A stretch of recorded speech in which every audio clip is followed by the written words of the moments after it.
Hello and welcome to this week's Political Rumble.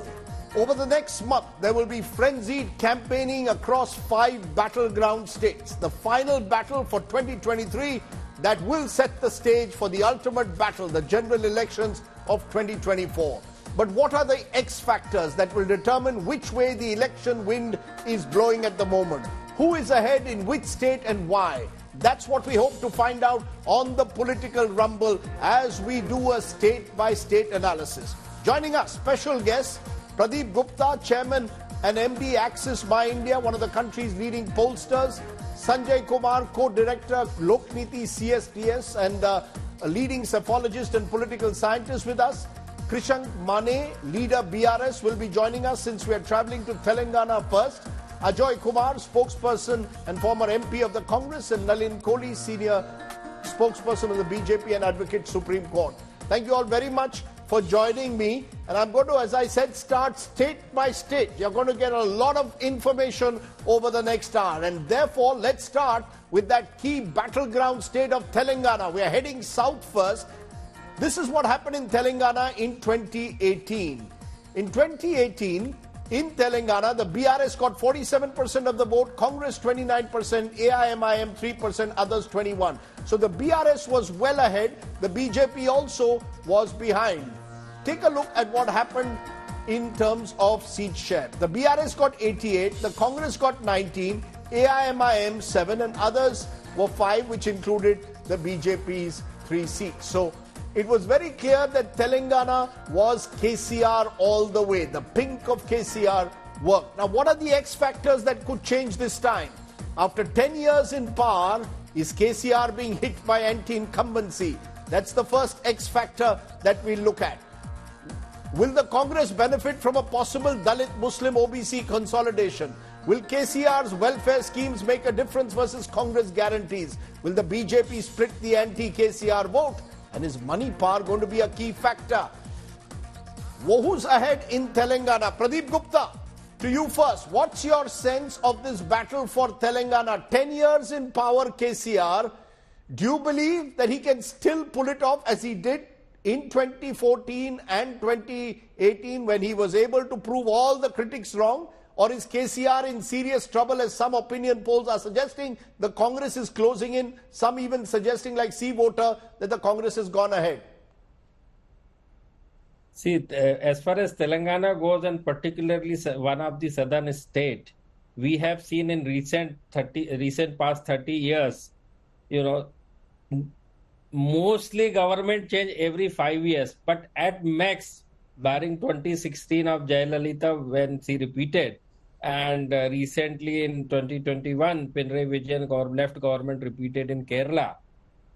2 terms anti-incumbency, playing is too much in southern state. Mostly it gets changed. But the question is, who is there to capitalize this anti-incumbency, whether the Congress or the BJP? So this is something very interesting. As far as the Congress goes, last time also there was a good amount of, I would not say huge amount of, but a good amount of anti-incumbency. But Congress made a very big mistake aligning with the TDP, and TDP was responsible, who was against the formation of Telangana state, whereas Congress was seen that time, and they are the force behind new state of Telangana. But after aligning with TDP, they have done this suicidal this thing, and TRS party that time swept away the election with 90 plus seats within. So this time also very important to see whether Congress is in a position to capitalize this huge anti-incumbency of 2 term of KCR government. You're using the word huge anti-incumbency 3 times, Pradeep. So you're saying there is anti-incumbency against KCR government, presumably also against his MLAs. But you're saying what is critical is whether the Congress can get that entire anti-incumbency vote, or whether it will be split between the Congress and the BJP. Am I correct broadly? Yeah, and adding it to, if the anti-incumbency vote divided sharply among Congress and BJP, then it is a easy path to KCR. That is also important. Okay, so that, Sanjay Kumar, do you go along with that analysis that there is strong anti-incumbency in Telangana at the moment, but KCR will still hope that there is a division between the BJP and the Congress when it comes to capitalizing on the anti-incumbency after 10 years in power? Rajdeep, one thing is very clear. 2018 election and 2023 election in Telangana is not going to be the same. And why I say that? Because Congress is catching up. But I don't believe that Congress is catching up so fast that Congress has overtaken BRS. What is the evidence in front of us? We have not done any poll, but the polls which we are referring to, I am a little disappointed that most of these polls don't tell us what is the methodology. How do we rely on these polls? At least I don't rely on most of these polls. And going by my own sense, I don't get a sense that Congress is ahead. Many of these polls are on telephones, not even visiting the, the field. How so? Yes, there are polls which are suggesting Congress is ahead of BRS, but my own personal belief is that BRS is still holding on, BRS is still ahead. They would have a larger support base among the rural voters because of the welfare schemes. Yes, Congress will do much better compared to 2018, but mostly in the urban areas and in the rural Telangana, I think BRS still enjoys a huge lead. So you're saying BRS still possibly in the lead, even though the Congress appears to be catching up and doing better than they did in 2018. Now, Krishan Mane, that will be some solace in a way to your party, because the sense is... Rajdeep, I won't... Yes, Sanjay. No, I was saying I won't use the word possibly. I would say yes. I was saying that I'm not using the word possibly. I'm saying BRS is certainly in the lead. Okay, that's when Sanjay Kumar says someone is certainly in the lead, he appears extremely confident because he's normally very cautious. So Krishan Mane, if I listen to Sanjay Kumar, you have reason to be satisfied. But Pradeep Gupta is saying there is a lot of anti-incumbency. Huge anti-incumbency is the word he's using. So is this now going to be a very tough election, and your best hope is that the BJP splits the anti-KCR vote? Well, Rajdeep, I mean, 10 years, yes, a long time to be in government. But the point is, there are two things. After 10 years also, if a political party, and particularly which is in government, is still talking about development, it means that we have the courage to go into people and keep up our agenda with development. I mean, if you see other political parties, they'll come up with different narratives, divisive agendas. But if you see Mr. KCR or the BRS, we continue to talk about water, electricity, welfare schemes, our governance. That is the primary agenda for the BRS, because we believe that we have achieved a lot. And this is what we have to take. No, but there are serious charges being made of corruption, of all your MLAs becoming wealthy overnight. And in a way, this is seen to be, therefore, possibly anger against your sitting MLAs. Do you worry about that? Absolutely not, because these are the political narratives, Rajdeep, which is not into people. I tell you, we have taken up the challenge and we have announced, it's been 2 months we have announced our candidates. Congress hasn't, Bharatiya Janata Party hasn't. They've taken 2 months of time, but BRS took the courage. Our sitting MLAs are already in campaign. They've finished 1 to 2 rounds. Our Chief Minister has finished his first phase of campaign. Our Working President, Minister KTR, Harish Rao, they have campaigned extensively 3 constituencies per day. So you're not worried about family, you're not worried about charges of family raj, you're not worried about corruption charges, you're not worried about anti-incumbency against sitting MLAs, most of whom you haven't changed. None of this worries you. You are not concerned with opinion polls showing Congress catching up. See, the point is, those who are charging with this family role, be it the Gandhi family or the Amit Shah, Jai Shah family, if they're coming and calling it the family rule here, Mr. KTR has fought for Telangana agitation, and his record, be him or Mr. Harish Rao, who represent KCR's family, every election they have just surpassed their own records. Their voting percentage has increased. Imagine 70% of voting to Mr. KTR, 78% to Mr. Harish Rao. That is mammoth. So people are with them. Before I go People to have my other guest, Krishank, I just want to ask you, who is your main enemy? Because this is becoming a factor. The fact is that there is a sense that the Congress has successfully suggested on the ground that there is some secret deal between KCR and Narendra Modi ji and the BJP, and thereby that might lead to a consolidation of the Muslims in favor of the Congress. Does that again worry you? Is that something that you're going to have to constantly repudiate, that there is no deal with the BJP? Rajdeep, in 2014 and 2018, we have defeated both these political parties, BJP and Congress. In 2018, we restricted BJP from getting even deposits in 100 constituencies. So both of them are our opponents, and definitely we are all alone. KCR has emerged a winner in 14 single-handedly, in 18 single-handedly. With the blessings of people of Telangana, we'll repeat it in 2023 comfortably all alone. Okay, you know, Nalin Kohli, it's very interesting that when the Prime Minister went to Telangana a few days ago, he suggested that KCR was keen to join the NDA, but he said no. Now, on the ground, there is this propaganda going on that there is some secret backroom deal. Now, this could lead to a consolidation of Dalits, possibly Muslims, Dalits, because Mallikarjun Kharge, Congress leader, is a Dalit. The traditional Congress coalition, like in Karnataka, could play out in Telangana. Is there, who would you want to become party number one in Telangana between BRS and Congress, Nalin Kohli? Neither. If we desire and if we wish that there should be a party number one, it should be the BJP. No, but you're not party number one. You know, let's be clear. This is one of those states where you're fighting to grow in terms of space. So the battle seems to be BRS versus Congress. But why should we? Our job is to go to the people with our narrative. We are not like the Congress party, the supportive B team of a number of parties. Or as Mr. Jaitley used to use the phrase, the tail end of an alliance.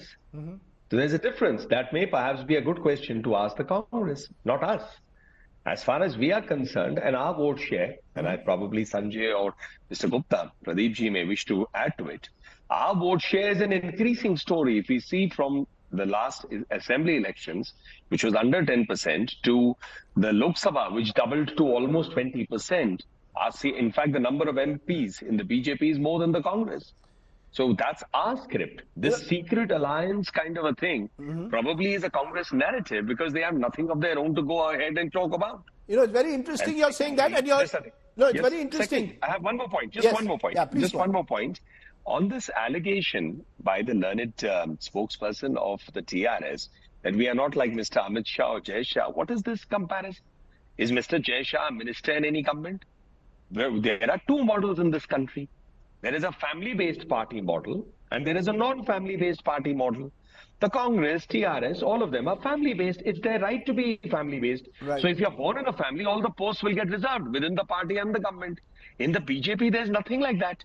The top post in the government, the important post in the government, the top post in the party, the important post in the party are not governed by inheritance. That I'm the son of so-and-so, so I will become that. So stop these false narratives, like the Congress is building of a secret alliance. The other side, the TRS is trying to divert attention from its own family arrangements to other parties by forcing these kind of things. Okay. I think both parties are on the defensive. Let me bring in Ajoy Kumar, because Ajoy Kumar, the Congress seems very confident that you can do a Karnataka and Telangana, but every state is very different. In Karnataka, you had a very solid unit. You had a leader in Siddaramaiah, an organizer in Shiv Kumar. In Telangana, the Congress organizationally would seem to be still a step behind the BRS. So what is the Congress relying on? Is it the caste coalition, Dalits, Muslims, OBCs coming together? And is Telangana going to be as easy as it was in Karnataka? The first question, Rajdeep, I don't know if you remember the conversations we used to, which was on the TV channel before the Karnataka elections. Every TV anchor and every cephalogist division is 6 by 6 post-elections. Most of the people said it is a neck-to-neck fight in Karnataka. BJP's got an edge. Siddaramaiah and Shiv Kumar, DK Shiv Kumar ji are not working together. And suddenly, you know, Karnataka is very good and all that. So those are narratives, everybody's entitled to keep saying it. I'll say a couple of things. When Mr. Nalin Kohli says Parivarvad BJP mein nahi hai, I'll have to send him, I have his number, I'll send him a poster. Anurag Thakur, all the whole Sindhyas, Vindhyas, Thakurs, I mean, every one of them, the Anupriya Patels, their alliance partners are also Parivarvad. Achha, by the way, when they hug Parivarvad parties and all that, they're totally cool. And in the Bharatiya Janata Party, if you give the list, I will send it to you, Nalin. I don't want to take the time of this. No, let's focus on the analysis. Let's focus. What is that one factor that you believe will work for you in Telangana? So, yeah, so the first, I was hearing my colleague from the BRS speaking. The fact is that they are going. I'm in Telangana right now. Whether you talk to the auto driver, you talk to the taxi driver, you talk to the restaurant people, everybody is saying BRS ne paisa khaya. Kalasivaram project, all of them are 1,000, 100, 200. I mean, you name a number and the people actually believe. Now, what is it? There is so much of stink on the corruption of the BRS that you need to see that there must be some dead body lying somewhere because there's too much of stink. Now, they might keep claiming that we are not corrupt and all that, but it's very difficult because, one second, let me complete, sir. I didn't interrupt. The other issue is, the momentum is building. Sanjay was saying it, and then I was hearing Pradeep saying it. Sanjay has not done a survey, but the fact is that they think, if Sanjay is thinking that the BRS has got an edge, I definitely have some amount, I'm not as, as well entrenched in analyzing it as Sanjay or Pradeep, but I definitely believe that there is a huge surge of support happening. A lot of surveys are saying, you might debate on these surveys, and I totally agree with it based on sample size and authenticity. I'm not getting into it. But if a party which is 35 days or 37 days before election is gaining momentum and the other guy is losing momentum, it is not holding on. Okay, you made your point. Ajay, I want all of you to keep your interaction short. Remember, we have to go through 5 states, but you're saying momentum. I think there is a general agreement. Congress has some momentum in Telangana. Question is it enough given the lead that the BRS had? Remember the numbers, the BRS's lead was substantial, a double-digit lead last time. So keep that in mind. And therefore expect Telangana perhaps to be one of the most closely watched states in 2023. Krishang Mane, appreciate your joining us because we are now moving on to the other states. Here I'm going to first turn to our psephologists because these are relatively smaller states, you could argue. Important nevertheless. Chhattisgarh. Remember what happened in Chhattisgarh. 43% vote to the Congress in 2018, BJP got 33%, others had got 24%. So a solid 10% lead to the Congress in Chhattisgarh. How did this translate into votes? There was an overwhelming 3/4 majority, 68 to the Congress, just 15 to the BJP, others were 7. What are the X factors that could play out this time in Chhattisgarh? Key factor, will the Congress retain the tribal vote? Will Bhupesh Baghel's cash-in-hand schemes for farmers work? Remember, among the highest minimum support prices promised has been from the Chhattisgarh government. Will the BJP's anti-corruption plank against the Baghel government work? Several of his key aides have been put in prison. Rebel factor in both BJP Congress. And which way will that 10% plus Ajit Jogi, the late Chief Minister, BSP vote go this time? There is a substantial others vote in Chhattisgarh. Pradeep Gupta, what's your sense? Last time round, there was a sweep for the Congress, 2/3 and more. Do you believe that this is a little bit more difficult, a tighter race for the Congress now that they are an incumbent party? This time Chhattisgarh will be they have won the 3/4 majority. In fact, not 2/3, 68 seat out of 90 seats won by Congress party, and BJP end up with winning only 15 seats. See the difference between 15 and 68 seats, a huge difference. And with the 10% vote share difference between Congress and BJP. So this is the first time Chhattisgarh will be witnessing the election without Ajit Jogi. This is very important because last time also Ajit Jogi with Alliance BSP, they secured 12% vote point, 12%, and they won 7 seats. So winning 7 seats is not important. This time it will be very interesting to see these Ajit Jogi and BSP combined 12% votes shift where, which is very important to see. But BSP, we generally know that it is largely the Dalit votes, which is more skewed towards the Congress. But important is Ajit Jogis, who secured 8% vote point JCC party. This will be very interesting to see. And Chhattisgarh is 34% tribal population. And tribal is the community. They've never aligned with any political party for sure. So very difficult to gauge them before the election, what is going into their minds. And last time we have witnessed the kind of defeat of BJP. What's your sense, Sanjay Kumar? Most opinion polls so far had predicted that the Congress will be ahead, winning Chhattisgarh. They have a 10% margin from previous elections going into this election. But interestingly, when general elections took place a few months later in 2019, the BJP had swept Chhattisgarh. Do you still believe advantage Baghel, or could anti-incumbency be setting in this time within 5 years? No, Rajdeep, I believe that it is advantage Baghel, advantage Congress, not because most of the opinion polls are saying that, but because of few factors. One, if you look at the last 3-4 elections of Chhattisgarh, except for the 2018 election, all the previous elections were contested very closely, not in terms of seats, but at least in terms of vote percentage. Most of the elections were decided within a margin of 2 or 3% vote. 2018, it's a huge lead for Congress. BJP is leaderless. In a sense, BJP does not have a face. Congress government has not done badly. I would say Congress government has done reasonably well in Chhattisgarh. So my own personal assessment is Congress is certainly ahead in Chhattisgarh, and BJP would do much better compared to how it performed in 2018. But I don't think they would be in a position to defeat Congress in 2023 Chhattisgarh Assembly election. Interesting, because Nalin Kohli, till a few years ago, the sense was the Congress lacked strong regional leaders, the BJP had strong regional leaders. Raman Singh was in power for 15 years, 3 consecutive times he'd won. Now, as Sanjay Kumar is pointing out, it's the BJP which has a crisis of leadership. The Congress is very clear. They put all their eggs in Bhupesh Baghel's basket. So, Rajdeep, certainly we have to acknowledge that there is a 10% gap, which is a huge gap in any election, and we can't ignore that. However, in 5 years, one factor already your panelists has spoken about is the lack of the vote cutting of Ajit Jogi, who was a player there. And how does it throw open this 12%? Where does it go?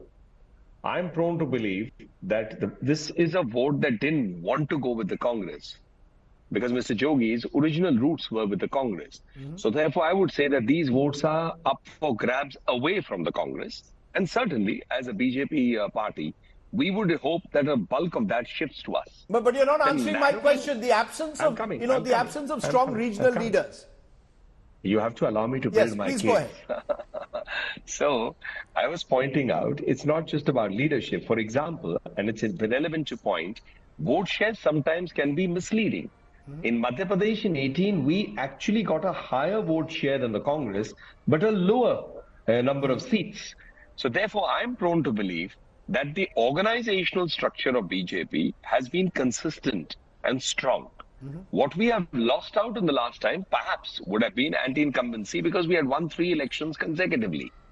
Now, I would hope to say that we have consistently in these last 5 years worked on the organization, and as an organization being involved in it in some way, maybe in the Northeast, I've seen how the Central Party has efforts on the booth and then above the booth in terms of the Lok Sabha and the Vidhan Sabha.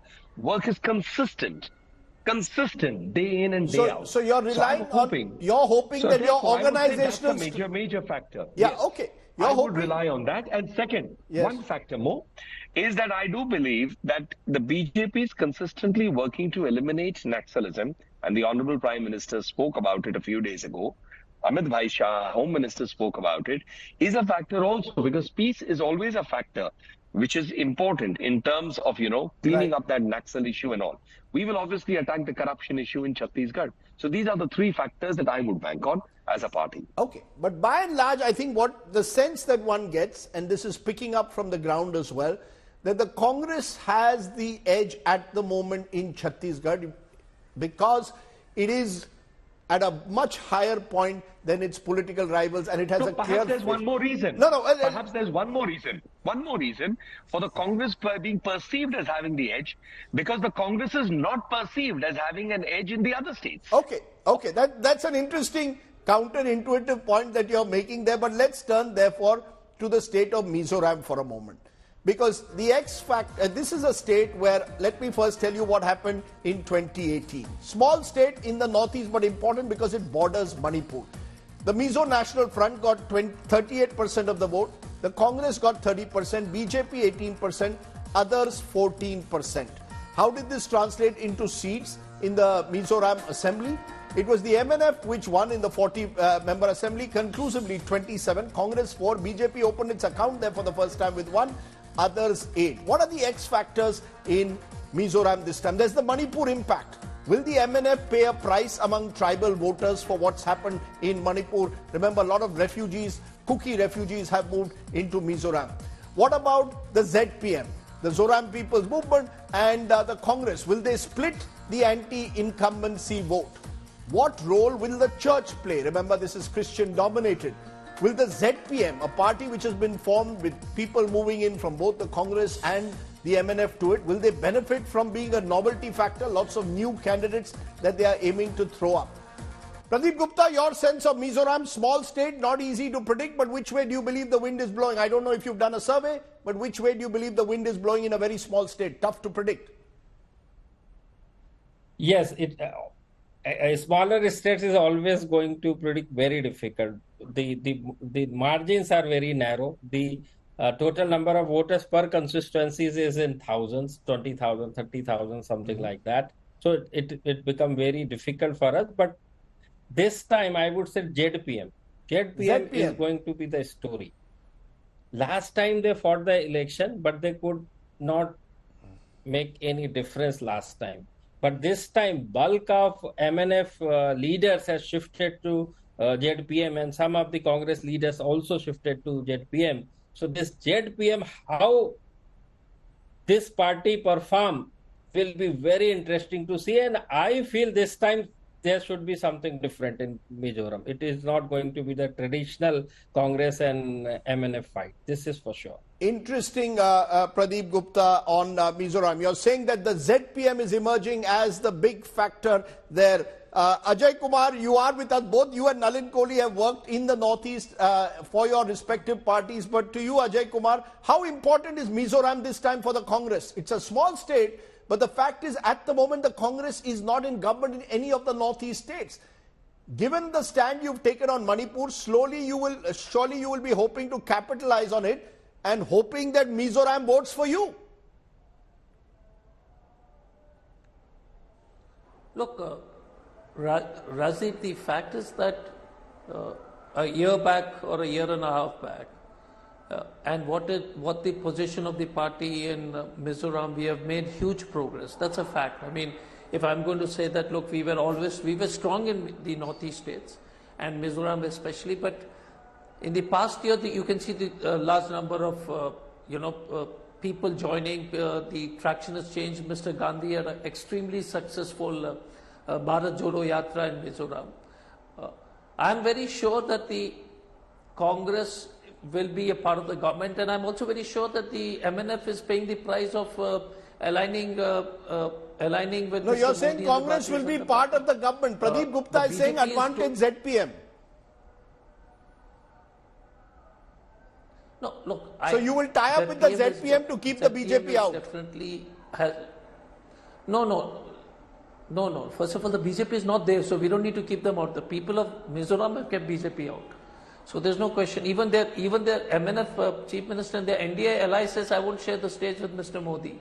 I mean, it can't be more insulting than that. Okay. If a chief minister of a state who's a part of the NDA says, I won't share a stage with Mr. Modi. So my question is, the Congress is going to do remarkably well. And come 2nd December, we will see. Okay. I'm coming to the two big states now, because there are two big states and we want to go to those two. I want to start first with the state of Rajasthan. Remember what happened in Rajasthan last time. Then the Congress was very close, was just ahead of the BJP, 39%, 38%. others 23. It doesn't get closer to than that. And remember, others were substantial, 23%. The Congress got 100, well 99 actually. The BJP one was later, BJP 73, others 27. So it was a very tough election which the Congress edged ahead. What are the X factors in Rajasthan that we need to look out for in the month ahead? Gehlot is popular, but there is anti-incumbency against his MLAs. The BJP seems to have successfully managed now the Vasundhara factor. Earlier there was a feeling she could rebel or get her loyalists to contest. Sachin Pilot is not a CM face this time. Which way will his Gujjar vote go? Remember, caste is an important factor in Rajasthan. What of Ashok Gehlot's welfare schemes? He's put in a lot of effort. Health schemes like Chiranjeevi, the Mehengai Rahat camps, gas cylinders at 500 rupees. History of 5-year rotation though of governments. And a critical factor, what about that 23% independents and smaller parties, BSP, RLP, small parties? Will they play spoiler there? Let me turn once again, this time to you, Sanjay Kumar, first. Your sense of Rajasthan. Is this a state which will follow history? Governments change every 5 years? Rajdeep, very likely. I think Congress is getting a sense that they still have a chance. They are fighting back. They are working very hard. If elections were held a year ago, I think Congress would have certainly suffered a big defeat. But I think Congress has been able to make a comeback during last 1 year, especially with the lot of welfare schemes rolled out by Ashok Gehlot government.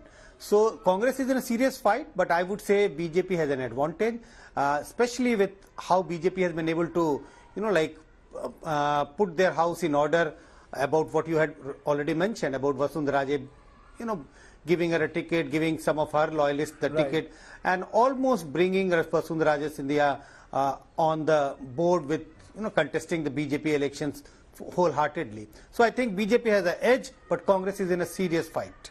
It's good to see Sanjay Kumar sticking his neck out for each state. I'm going to remind you, Sanjay ji, of some of these things on the 3rd of December, but I'm glad to see that. Pradeep Gupta, what's your sense? Will this go by history, or will Ashok Gehlot's welfare schemes arrest some of the anti-incumbency that undoubtedly exists against his MLAs on the ground? History or Gehlot's chemistry? This is very interesting. Rightly, you mentioned, Rajdeep, this time whether this tradition will be, change or continue, that is to be seen. And particularly, this time, last time what had happened in 2018, we have seen and everybody witnessed that Vasundhara teri khair nahi, Modi tusse baher nahi. Despite a very huge anti-incumbency against the Vasundhara government, Congress could not secure the majority mark. They secured 99 seats out of 200 seats, and one is for PTP. Even then it is 100 seats. Despite of that, the question is why? See, in Rajasthan, these regional parties, regional chhatrafs like RLP, BTP, even BSP, and so many independents, in last 3 elections in Rajasthan Assembly election I am talking about, these two parties, the Congress and BJP put together, never crossed the 78% vote points. Meaning what? Meaning the other 22% belongs to these small regional parties and regional chhatrafs and independent. They spoil the game of these national parties. So this time, bulk of them has joined. The BSP, almost all of the MLAs has joined Congress party. And RLP, some of them have joined and some of them are still fighting elections. Some of them have joined with the BJP. So in the two things I am telling you, one is that the last 6-month delivery, the floodgate opened by Gehlot government, this is something need to be seen. Second, BJP has not announced the chief minister candidate, meaning people have to decide whether they will go with the old guards of Gehlot or something new, a newness. Because had they declared the Vasundhara Raje, then the fight of those old guards only. But this is something very interesting to see, and they are like Modi is in the front of everything, and as far as the leadership goes in Rajasthan. It's interesting, and I come back to you therefore, Nalin Kohli, again. You didn't really answer that question of mine, that The BJP isn't putting up local faces so strongly. The Congress is very clear. They may not have announced Ashok Gehlot, but I look around Rajasthan, the posters are all of Mr. Gehlot. On the other hand, the BJP's posters are of Mr. Modi. It's Gehlot versus Modi. Now you're accommodating Vasundhara Raje. A lot of her loyalists have got tickets.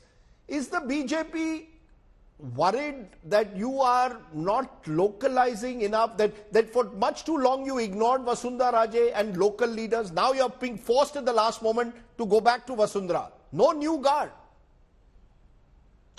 First, Prime Minister Modi is our star campaigner. And why should he not be the face of campaign in terms of development, in terms of the achievements, and in terms of what he has done in 10 years? And it's been an election after election. No, but it didn't work in Karnataka, it didn't work in Himachal. Maybe. So is there a course correction? Maybe. No, it's not about course correction. I mean, I've yet to meet that we win all elections. But the beauty of the BJP as an organization is no election that we do, that when we lose an election, it's not a setback that may puts us down. It strengthens us that the next election, what are the mistakes we have to correct and move on. No, but why did you wait for so long why did you wait for so long before you, in a way, appeased Vasundhara Raje? Were you confident and then suddenly found that your polls showing Ashok Gehlot closing in, so you've been forced to turn to Vasundhara? So let me ask it in a counter way. Tell me, Rajdeep, you've been around in journalism for a long time, as I have been in politics. I mean, 22 years. Have we declared all our seats in big states in one day? We never have. I don't recall 200 seats being declared on a single day. We have our election meeting and we declare it. So when the time came for Vasundhara Ji and all those seats, they got declared. The media wanted a story because they wanted a counter narrative to the Ashok Gehlot and Sachin Pilot war or the Mahabharat from day one that this government has been there. Okay. And what's been the casualty? Governance, law and order, even today. I mean, look at that horrific video of somebody being murdered by a tractor. So law and order has taken a hit. Development has taken a hit. So as far as the BJP is concerned, we have something to talk to the people and give a comparative from national to regional, all of it. Let me By the way, can I have a comment on Mizoram? I didn't have I'll let you, I'm running out of time because I've got limited time. But Ajay Kumar, you see, the fact is, it appears the Rajasthan Congress woke up only in 2023. You should have woken up much earlier. 2 years went in the fight between Gehlot and Pilot. There was COVID. And the general sense is that those 3 or 4 years could well cost you this election. That while Mr. Gehlot is a popular leader, your MLAs are seen to have not delivered enough, and the party is still divided in a way. It is not a united force. And therefore, history may well suggest advantage BJP in Rajasthan. No, I don't think. I take a clue from what Pradeep ji and what Sanjay ji is saying. The impact of these schemes are huge. If you're alluding to between, I was in repeated meetings, at least with the CWC, where Sachin ji and Gehlot ji were there. A lot of issues have been, all the issues have been resolved.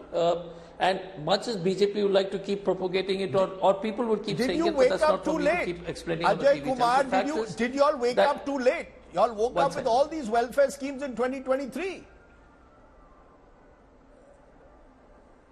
Oh yeah, so the question again is, I think Mr. Gehlot has timed it perfectly. He's brought the schemes, thought it through thoroughly. You know, you have a 25 rupees healthcare scheme. The amount of welfare scheme in Rajasthan is historical. Gas cylinders are 500 rupees. The impact and the fact, and if you listen to Pradeep ji or Sanjay ji carefully, whether Bharatiya Janata Party tried to run down Vasundhara Raje ji and realized later on that, you know, they're running, I mean, they have no face to, or it would be extremely damaging, that's for them to decide. But the fact is, Mr. Gehlot is the only face of governance you're seeing. There's no BJP face. Okay. They keep saying about law and order. No, let's talk about law and order. Just 5 seconds. Murder in Rajasthan is horrific. And I would say that, and I accept it, and so is the murder in Uttar Pradesh. So you can't keep having selective things, all kinds. But the law and order in Rajasthan is much better than Madhya Pradesh and Lucknow. I've overrun on my time, and I have one big state. So I have 6 minutes, and I want to get quick comments on this state from all of you, because this is the state which I believe could see really a big close contest. The X factors, first of course vote share. Madhya Pradesh, Congress 41%, BJP 41%, others 18%. It doesn't get closer than that. This was 2018.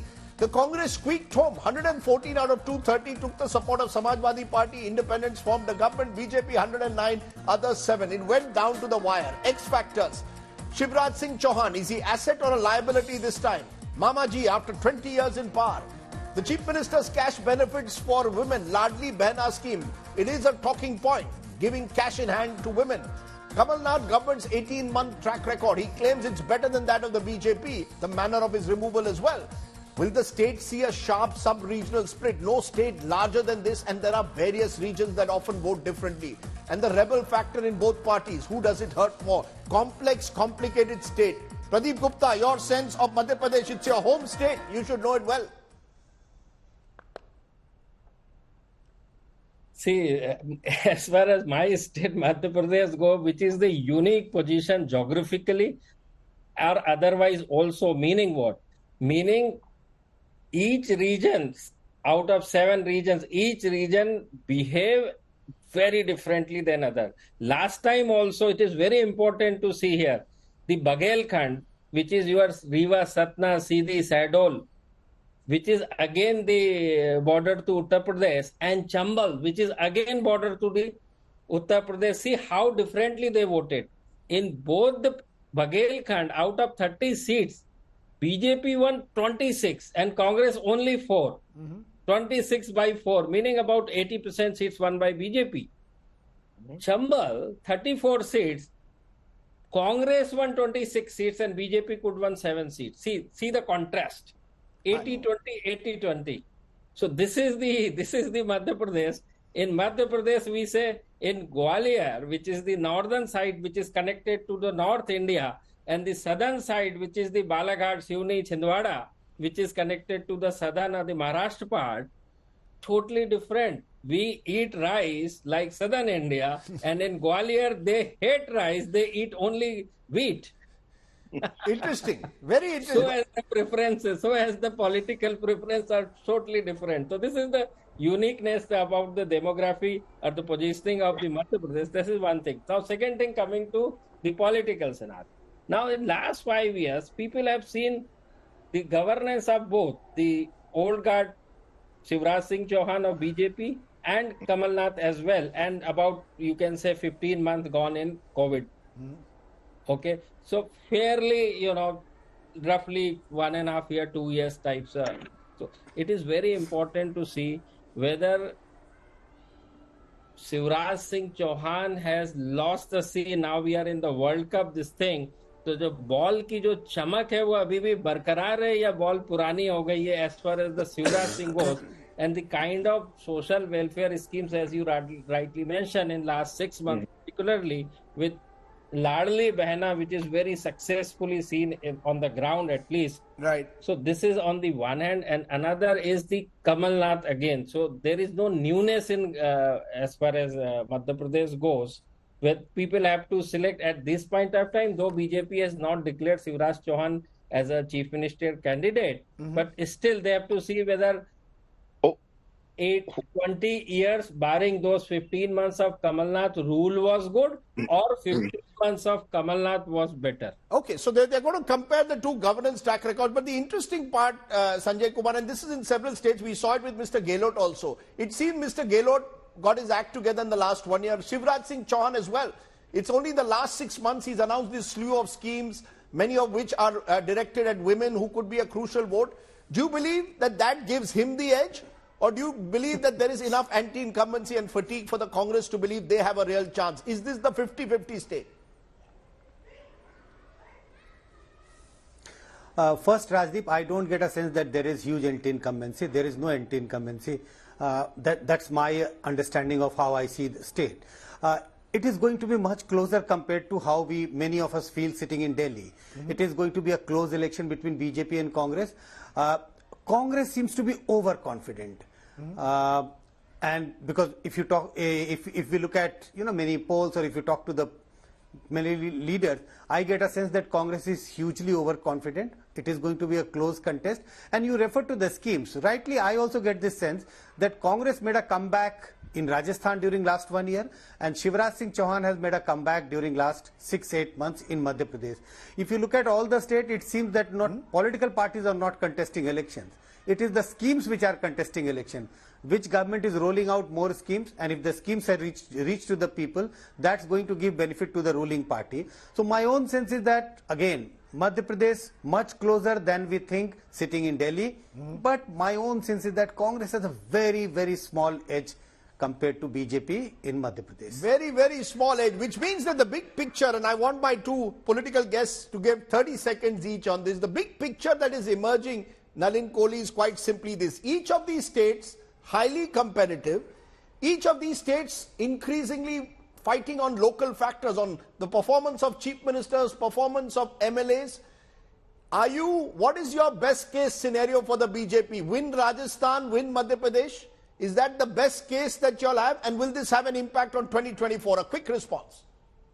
Well, first, I don't think Madhya Pradesh is advantage Congress, because there are about 70 seats in Madhya Pradesh that the Congress hasn't won for the last 3 elections. 70 is huge, which means no organizational structure. Out of 230 seats, if 70 have gone, the Congress has to essentially win on a strike rate of 3/4. So I would not. The BJP, per contra, has about 11-12 seats only that it hasn't won in the last 3 elections. So I think clearly the advantage is going to be there, because... Okay, so you're saying advantage by BJP because the BJP has a more solid organizational base. Ajay Kumar, Absolutely. Ajay Kumar, on the other hand, the point made by Sanjay Kumar, a bit of overconfidence in the Congress. 6 months ago, Congress thought they were winning Madhya Pradesh easily, but Shivraj Singh Chauhan's schemes could overconfidence let you down in Madhya Pradesh? No, I don't think we are overconfident at all. I think the way we are campaigning, and if that impression, if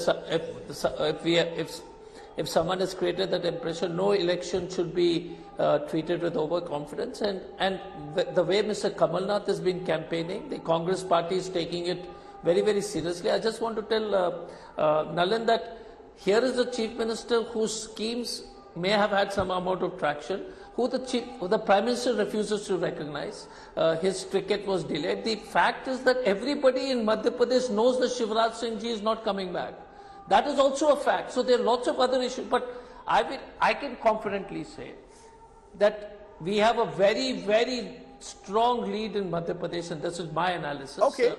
So you're saying you have a strong lead. I just want to tell our viewers, it's interesting that till a few months ago, the BJP wasn't pushing Shivraj Singh Chauhan's name, but in recent speeches, the Prime Minister repeatedly refers to Shivraj Singh Chauhan. So maybe there is a course correction out there as well. I just have a minute, and I want to get both my psephologists to tell me the national takeaway. Sanjay Kumar, 30 seconds. Will these elections affect what happens in 2024? In 2018, the Congress won in 3 of the 5 states. The BJP lost all 5, and yet in Lok Sabha the BJP won. Do you believe this is a semi-final, or that's an exaggeration?